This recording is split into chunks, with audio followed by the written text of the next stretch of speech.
ناظرین گرامی السلام علیکم ورحمۃ اللہ وبرکاتہ۔ آج کی بات خاص بات میں آپ لوگوں کا استقبال ہے۔ ناظرین گرامی، میں انصار عزیز ندوی اس وقت دن بھر سے آئی ہوئی کچھ اہم ترین خبروں کی تفصیلات لے کر حاضر ہوں۔ تفصیلات میں جانے سے پہلے آپ لوگوں سے جو درخواست ہوتی ہے اس پر توجہ کرنے کی اپیل کروں گا۔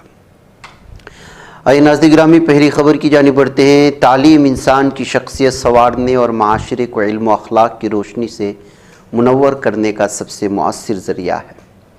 صفا بیت المال ایک ایسا ادارہ ہے جو اپنے روز اول سے ہی تعلیمی، فلاحی اور معاشرتی میدانوں میں فعال کردار ادا کر رہا ہے۔ اس نے ایک بار پھر اپنی روایت کو برقرار رکھتے ہوئے اعلیٰ تعلیم کو فروغ کی جانب ایک اہم قدم اٹھایا ہے۔ حالیہ اقدام کے تحت صفا بیت المال نے مختلف اسکولوں، کالجوں اور تعلیمی اداروں میں زیر تعلیم 40 مستحق و نادار طلباء و طالبات کو مجموعی طور پر 5,50,000 روپے کی تعلیمی امداد فراہم کی ہے۔ اس امداد کا مقصد ان نوجوانوں کی علمی پیاس بجھانا ہے جو مالی رکاوٹوں کے باوجود تعلیم سے جڑے رہنے کا حوصلہ رکھتے ہیں۔ صفا بیت المال کی تعلیمی امداد نہ صرف محض ایک مالی تعاون ہے، بلکہ یہ ان طلباء و طالبات کے لیے اعتماد، حوصلہ افزائی اور مستقبل کی جانب ایک روشن راہ کا پیغام بھی ہے۔ ہر سال کی طرح اس بار بھی طلباء کی تعلیمی قابلیت، ضروریات اور معاشی پس منظر کی تفصیلی جانچ کے بعد امداد کی منظوری دی گئی ہے۔ ادارے کے ذمہ داران کا کہنا ہے کہ تعلیم کی روشنی سے ایک فرد نہیں بلکہ پورا خاندان، پورا سماج سنور جاتا ہے، اور ہماری کوشش ہے کہ کوئی ہونہار طالب علم صرف مالی پریشانی کی وجہ سے تعلیم سے محروم نہ ہو۔ یہ اقدام نہ صرف طلباء بلکہ ان کے خاندان کے لیے بھی امید کا پیغام ہے کہ معاشرے میں ایسے ادارے موجود ہیں جو ان کے بچوں کے خوابوں کو پروان چڑھانے میں معاون و مددگار ہیں۔ صفا بیت المال کی یہ تعلیمی کاوش بلا شبہ ایک خاموش انقلاب ہے۔ ناظرین گرامی، ادھر کانگریس صدر اور راجیہ سبھا حزب اختلاف کے قائد ملکاراجن کھڑگے نے پہلگام دہشت گردانہ حملہ، آپریشن سندور اور امریکی صدر ٹرمپ کی ہندوستان و پاکستان کے درمیان ہوئی جنگ بندی سے متعلق بیانات پر ایوان میں تفصیلی بحث کا مطالبہ کیا۔ کھڑگے نے ان معاملوں پر وزیر اعظم نریندر مودی سے جواب بھی طلب کیا ہے۔ پارلیمنٹ کا مانسون اجلاس آج یعنی 21 جولائی سے شروع ہو چکا ہے۔ پہلے ہی دن لوک سبھا اور راجیہ سبھا دونوں ایوانوں کی کارروائی کے دوران خوب ہنگامہ دیکھنے کو ملا۔ اپوزیشن اراکین کے ہنگامے کے سبب پیر کے روز لوک سبھا کی کارروائی 3 بار ملتوی کی گئی تھی اور پھر بعد میں دن بھر کے لیے التوا کا حکم صادر ہوا۔ راجیہ سبھا کی کارروائی بھی ٹھیک طرح نہیں چل پائی۔ اپوزیشن اراکین پارلیمنٹ کے ذریعے کچھ اہم ایشوز پر آواز اٹھائے جانے کے بعد راجیہ سبھا کی کارروائی بھی دن بھر کے لیے ملتوی کر دی گئی تھی۔ پارلیمنٹ میں جسٹس یشونت ورما کے خلاف تحریک مواخذے کی تیاری زور و شور سے چل رہی ہے۔ آج راجیہ سبھا میں ان کے خلاف تحریک مواخذہ کا نوٹس پیش کیا گیا۔ کانگریس رکن پارلیمنٹ اور وپ ناصر حسین نے اس سلسلے میں جانکاری دی۔ اس تجویز پر 60 سے زیادہ راجیہ سبھا اراکین نے دستخط کیے۔ اس سے قبل لوک سبھا کی 145 اراکین نے لوک سبھا اسپیکر کو عرضداد سونپی تھی، جس میں جسٹس ورما کو عہدے سے ہٹانے کا مطالبہ کیا گیا تھا۔ یعنی مجموعی طور پر تقریباً 205 اراکین پارلیمنٹ نے جسٹس یشونت ورما کے خلاف دستخط کر دیے ہیں۔ بہار کی راجدھانی پٹنہ میں ایک شرمناک معاملہ سامنے آیا ہے، جہاں والدین نے بیٹوں کے ذریعے بھوکا رکھے جانے کے بعد خودکشی جیسا سخت قدم اٹھایا ہے۔ بیٹوں کے مظالم کے سبب ماں اور باپ اس قدر رنجیدہ ہوئے کہ انہوں نے گنگا ندی میں چھلانگ لگائی۔ مقامی لوگوں نے کسی طرح والد کو تو بچا لیا، لیکن والدہ لاپتہ ہے۔ اندیشہ ظاہر کیا جا رہا ہے کہ ماں کی موت ہو چکی ہے، لاش کی تلاش جاری ہے۔ نیوزی لینڈ حکومت نے حال ہی میں بین الاقوامی طلباء کے ویزا اور کام کرنے سے متعلق قوانین میں کئی تبدیلیاں کر دی ہیں۔ ان نئے قوانین کا مقصد غیر ملکی طالب علموں کی تعداد میں اضافہ کرنا، ساتھ ہی کچھ تبدیلیاں ایسی بھی ہیں جو خاص کر ہندوستانی طالب علموں کے لیے مشکلات پیدا کر سکتے ہیں۔ اب اگر کوئی ہندوستانی دوران تعلیم کوئی کورس یا یونیورسٹی بدلنا چاہتا ہے تو اسے ویزا ویریشن کے بجائے نیا اسٹوڈنٹ ویزا اپلائی کرنا ہوگا۔ اس کی وجہ سے ویزا پروسیس طویل اور مہنگا ہو سکتا ہے، ساتھ ہی ویزا ریجیکشن کا خطرہ بھی بڑھ سکتا ہے۔ بہار کی راجدھانی پٹنہ میں جرائم پیشے پوری طرح سے بے لگام نظر آ رہے ہیں۔ تازہ معاملہ پٹنہ کی دلہن بازار کا ہے، جہاں 3 جرائم پیشوں نے ایک نوجوان کا بسر عام قتل کر دیا۔ حادثے کے بعد پورے علاقے میں دہشت کا ماحول ہے۔ پولیس جائے وقوع پر پہنچ کر معاملے کی جانچ میں مصروف ہوئی۔ پولیس کے پہنچنے سے قبل ہی ملزمین فرار ہو چکے تھے، لیکن پولیس نے فوری طور پر ان کی تلاش شروع کر دی ہے۔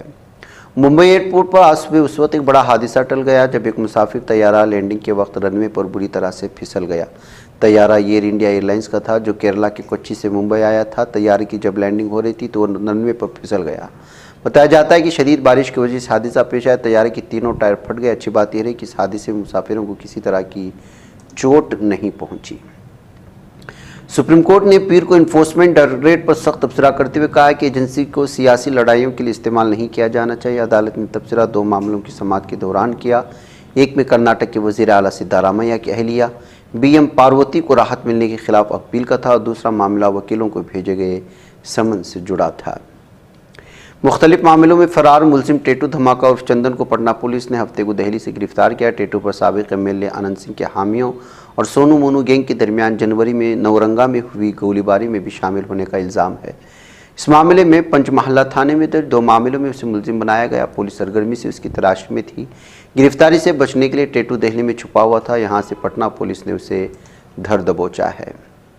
جموں کشمیر میں ریاستی درجے کی بحالی کے مطالبے کو لے کر کانگریس کی جانب سے جاری عوامی تحریک اس وقت تنازع کا سبب بن گئی جب پارٹی کے اہم لیڈروں کو مظاہرے کے دوران حراست میں لے لیا گیا۔ ریاستی کانگریس صدر طارق حمید قرہ، C L P leader Ghulam Ahmad پیر اور دیگر درجنوں کارکنوں کو اس وقت پولیس نے گرفتار کیا جب وہ ہماری ریاست ہمارا حق مہم کے تحت جموں میں مارچ کر رہے تھے۔ مرکزی پارلیمانی امور کے وزیر کرن ریجیجو نے اتوار کو کہا کہ جسٹس یشونت ورما کو برطرف کرنے کے سلسلے میں پارلیمنٹ میں تحریک پیش کرنے کے لیے 100 سے زائد اراکین نے پارلیمنٹ میں پہلے ہی ایک نوٹس پر دستخط کر دیے ہیں۔ ساتھ ہی انہوں نے کہا کہ لوک سبھا میں مواخذے کی تحریک پیش کرنے کے لیے مطلوبہ حمایت حاصل کر لی گئی ہے۔ مدراس ہائی کورٹ نے انفورسمنٹ ڈائریکٹوریٹ کے اختیارات کو لے کر اہم تبصرہ کیا۔ عدالت نے ای ڈی کے سلسلے میں کہا کہ کوئی گھومتا ہوا گولہ بارود یا ڈرون نہیں ہے جو اپنی مرضی سے کارروائی کرے، نہ ہی یہ کوئی سپر کاپ ہے جسے ہر معاملے کی جانچ کرنے کا حق ملا ہے۔ ممبئی ہائی کورٹ نے 2006 کے ممبئی ٹرین دھماکوں میں گرفتار کیے گئے 12 ملزمان کو بری کر دیا، کہتے ہوئے کہ استغاثہ ان کے خلاف الزامات ثابت کرنے میں مکمل طور پر ناکام۔ اس فیصلے کے بعد آل انڈیا مجلس اتحاد المسلمین کے صدر حیدرآباد سے رکن پارلیمنٹ اسد اویسی نے شدید تحفظات کا اظہار کیا۔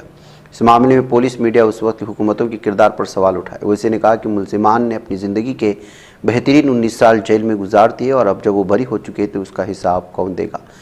انہوں نے کہا کہ ایسے معاملات میں جہاں عوامی دباؤ زیادہ ہوتا ہے، پولیس کی سوچ یہی ہوتی ہے کہ پہلے کسی کو مجرم مان لیا جائے، پھر یہ ثبوت تلاش کیے جائیں اور پھر اس کے بعد یہ صورتحال بنتی چلی جاتی ہے۔ سپریم کورٹ آف انڈیا نے جموں کشمیر کے پولیس کانسٹیبل کے ساتھ دوران حراست مبینہ بہیمانہ تشدد کے معاملے کو انتہائی سنجیدگی سے لیتے ہوئے مرکزی تحقیقاتی ادارے سی بی آئی کو تحقیقات کا حکم دیا۔ متاثرہ پولیس اہلکار کو 50 لاکھ روپے بطور معاوضہ فوری طور پر ادا کرنے کی ہدایت بھی جاری کر دی ہے۔ سپریم کورٹ نے پیر کو کرناٹک کے وزیر اعلیٰ سدھارمیہ کی اہلیہ بی ایم پاروتی، ریاستی وزیر بھیرتی سریش کے خلاف منڈا کیس میں عرضی کو مسترد کر دیا ہے۔ لائف لا کے مطابق کرناٹک ہائی کورٹ کی کارروائی کو منسوخ کرنے کے خلاف انفورسمنٹ ڈائریکٹوریٹ کی اپیل پر غور کرنے سے انکار کرتے ہوئے عدالت عظمیٰ نے پوچھا کہ ای ڈی کو سیاسی لڑائیوں کے لیے کیوں استعمال کیا جا رہا ہے۔ سی جے آئی بی آر گوائی نے یہ ایس ٹی سے کہا ہے براہ کرم ہمیں بولنے پر مجبور نہ کریں ورنہ ہمیں ای ڈی پر سخت تبصرہ کرنا پڑے گا۔ کیرل کے معروف اور بااثر ادارے سری نارائنا دھرم پرپانا یوگم کے جنرل سیکریٹری ویلاپلی نٹیسن نے 19 جولائی 2025 کو کوٹا میں ریاستی سطح کی شاخ کی قیادت کی میٹنگ کے دوران اسلاموفوبک مسلمانوں کے خلاف انتہائی ہیٹ ریمارکس کے ساتھ بڑے پیمانے پر غم و غصے کو جنم دیا ہے۔ اس نے کیرلا کی مسلم کمیونٹی پر ریاست کی انتظامی امور پر غلبہ حاصل کرنے کی کوشش کا الزام لگایا۔ مکتوب میڈیا کے مطابق انہوں نے یہ بھی دعویٰ کیا کہ ان کا اثر اسکول کے اوقات سے لے کر یکساں تبدیلیوں تک پھیلا ہوا ہے۔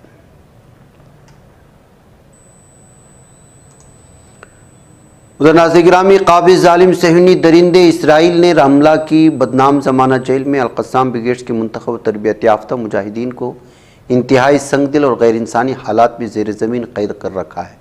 ان میں حماس کے سمندری کمانڈوز کے علاوہ حزب اللہ کی رضوان فورس کے متعدد مجاہد بھی شامل ہیں، جنہیں راکفیت نامی خفیہ عقوبت خانے میں قید کیا گیا۔ عقوبت خانہ ستمبر سن 2023 میں بنایا گیا، اسے ایک سیمنٹ کی تجوری کی شکل دی گئی ہے جس میں جدید ترین کیمرے نصب ہیں جو قیدیوں کی 24 گھنٹے نگرانی کرتی ہے۔ انسانی حقوق کی معروف تنظیم مرکز برائے انسانی حقوق نے انکشاف کیا کہ قابض ظالم صہیونی درندوں نے غزہ کے عوام کے خلاف پیاس کو ہتھیار بنا کر ظلم و جبر کا ایک اور باب کھول دیا ہے۔ تنظیم کے مطابق قابض اسرائیل نے جنوبی غزہ میں واقع سب سے بڑی سمندری پانی کی صفائی کہ مرکزی تنصیب کو بھی خالی کرنے کے احکامات جاری کر دیے ہیں۔ قابض صہیونی درندوں کی خفیہ مسلح ٹیم نے جنوبی غزہ میں کھولناک کارروائی کے دوران معروف فلسطینی معالج انسانی ہمدردی کے علمبردار ڈاکٹر مروان الحمص کو اغوا کر لیا، جبکہ ان کے ساتھ موجود ساتھیوں کو نشانہ بنا کر ایک کو شہید اور دوسرے کو شدید زخمی کر دیا ہے۔ اقوام متحدہ کی فلسطینی پناہ گزینوں کے لیے ادارے انروا کے کمشنر جناب فلپ لارازینی نے غزہ میں خوراک کی فراہمی روکنے کے لیے قابض اسرائیل پر دباؤ ڈالنے میں عالمی برادری کی ناکامی کو فلسطینیوں کے فاقوں سے مارنے کی کھلی ملی بھگت قرار دیا ہے۔ قابض اسرائیل فوج نے پیر کو علیہ صبح مغربی کنارے میں کئی علاقوں پر دھاؤ بولتے ہوئے 30 سے زائد فلسطینی شہریوں کی حراست میں لے لیا ہے۔ ناظرین گرامی، آج کے بعد خاص بات میں اتنا، انشاءاللہ پھر ملاقات ہوئی۔ السلام علیکم ورحمۃ اللہ وبرکاتہ۔ یہ چینل حق نگر بن کر کچل دیتا ہے فتنوں کو، اگر گندی ہو پالیسی تو مرتے دیکھ کتنوں کو، اسی بازار میں بکتے ہوئے دیکھا ہے سپنوں کو، سبھی یکساں ہے یہ پیغام دو غیروں کو اپنوں کو، وطن اہل وطن کا ہے گلے بے خار سیدھی بات۔